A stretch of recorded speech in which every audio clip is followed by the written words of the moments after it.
Hello, আজকে পড়াবো আমরা ঘাস ফড়িং। ঘাস ফড়িং কার লেখা? ঘাস ফড়িং লেখা অরুণ মিত্রের। এখানে কোশ্চেন আসতে পারে ঘাস ফড়িং কার লেখা? তো ঘাস ফড়িং অরুণ মিত্রের লেখা। একটা ঘাস ফড়িংয়ের সঙ্গে আমার গলায় গলায় ভাব আছে। ঘাস ফড়িংয়ের সঙ্গে কবির কেমন ভাব রয়েছে? ঘাস ফড়িংয়ের সঙ্গে কবির গলায় গলায় ভাব রয়েছে। কি না পাতিয়ে কবি থাকতেই পারতেন না, সেটার উত্তর এখানে রয়েছে। ভাবনা করে পারতামই না আমরা। হ্যাঁ, তো ভাবনা করে পারতামই না আমরা। কি না করে কবি পারতো না, ভাবনা করে কবি পারতো না। ঝিরঝির বৃষ্টির পর আমি ভিজে ঘাসে পা দিয়েছি। কেমন বৃষ্টির পর কবি ভিজে ঘাসে পা দিয়েছে? ঝিরঝির বৃষ্টির পর। অমনি শুরু হয়ে গেল আমাদের নতুন আত্মীয়তা। তার সঙ্গে দিতে পারে যে অমনি শুরু হয়ে গেল কবির কেমন আত্মীয়তা, নতুন আত্মীয়তা। তারপরে সঙ্গে পাচ্ছি আমরা সবুজ মাথা তুলে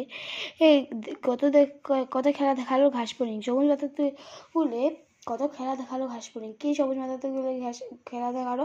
তার কাছ থেকে চলে আসার সময় আমার কি মন খারাপ, কবির মন খারাপ হয়েছিল। বলে এলাম আমি আবার আসবো। কবি বলে কি আসলেন? কবি বলে আসলেন আমি আবার আসবো। তারপর আছে আমার ঘরের দরজা এখন সবুজে সবুজ। কবির ঘরের দরজা এখন কেমন? সবুজে সবুজ। এই আবার ঝিরঝির বৃষ্টি, এই আবার কেমন বৃষ্টি? ঝিরঝির বৃষ্টি।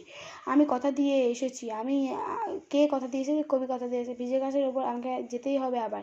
কাকে ভিজে ঘাসের উপর যেতে হবে? কবিকে ভিজে ঘাসের উপরে যেতে হবে আবার। সকালে দেখে না একবার এটা। তারপরে আসবো এই পার্টে। এখানে ঘাস ফড়িংয়ের ছবি। এখানে অরুণ মিত্রের মানে কিছু জিনিসগুলো রয়েছে অরুণ মিত্রের ব্যাপারে। চলো পড়া যাক। অরুণ মিত্র। অরুণ মিত্র জন্মগ্রহণ করেন 1909 খ্রিস্টাব্দে, মৃত্যুগ্রহণ করেন 2000 খ্রিস্টাব্দে।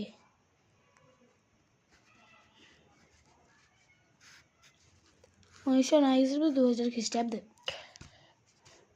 মানে তিনি 91 বছর বেঁচে ছিলেন। অরুণ মিত্র জন্ম কবে? আমি না থেকে বলছি এই কথা, রিয়েলি দেখে নিচ্ছি। অরুণ মিত্রের জন্ম হচ্ছে 1909 খ্রিস্টাব্দে এবং মৃত্যু হচ্ছে 2000 খ্রিস্টাব্দে। চলো এবার হচ্ছে জন্মস্থান বাংলাদেশের যশোর জেলা। অরুণ মিত্রের জন্ম কোথায়? বাংলাদেশের যশোর জেলা। পিতা হরিলাল মিত্র, মাতা যামিনী বিল মিত্র। তার ফরাসি ভাষা সাহিত্য বিশেষজ্ঞ, দীর্ঘকাল ফ্রান্সে ছিলেন। তার রচিত গ্রন্থগুলি হলো প্রান্তরেখা, ঘনিষ্ঠ তাপ, শুধু রাতে শব্দ নেই, খুঁজতে খুঁজতে এতদূর শেষ, চারাইখানা, ফরাসি সাহিত্য প্রসঙ্গে ইত্যাদি। এছাড়া তিনি বহু প্রাচীন সাহিত্যের অনুবাদ করেছেন।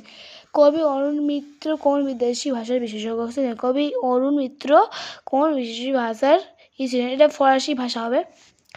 তারপরে হচ্ছে তার লেখা দুটি কবিতার বইয়ের নাম লেখো। তার লেখা দুটি কবিতার বইয়ের নাম হবে, আমি এখানে বলতে পারি, শুধু রাতের শব্দ নেই এবং ঘনিষ্ঠ তাপ।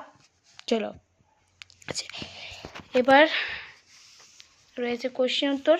এছাড়া আমরা কবি পরিচিতি এখান থেকে করতে পারবো। কবি পরিচিতি দেখে নাও। এখানে রয়েছে কবি পরিচিতির ব্যাপারে অনেক কিছু, তার সঙ্গে রয়েছে সারসংক্ষেপ, নামকরণ।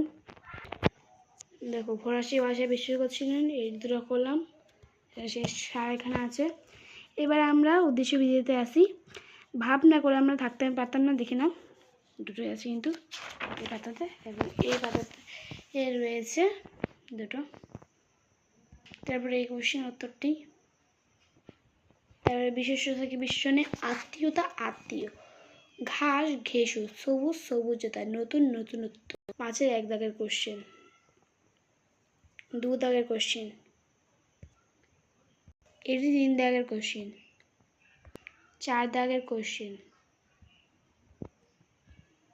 5 দাগের কোশ্চেন, 6 দাগের কোশ্চেন, 7 দাগের কোশ্চেন। কেমন লাগলো বন্ধুরা? এবার আমরা অতিরিক্ত কোশ্চেনে যাব 30 সেকেন্ডে। শব্দার্থ ও টিকা দেখে নাও এগুলো।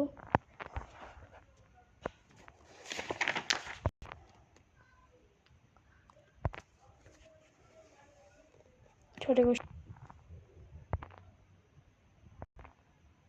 এখানে শেষ হচ্ছে আমাদের আজকের চ্যাপ্টার কুমড়ো প্রকল্প ভাষাবাড়ি। গল্পটা পাওয়ার জন্য সবাই কমেন্ট করবে, লাইক করবে। Bye bye. এছাড়া অন্য বিষয়ের দেব, দেখে নিবি গিয়ে ক্লাস 6-এরই। Bye bye.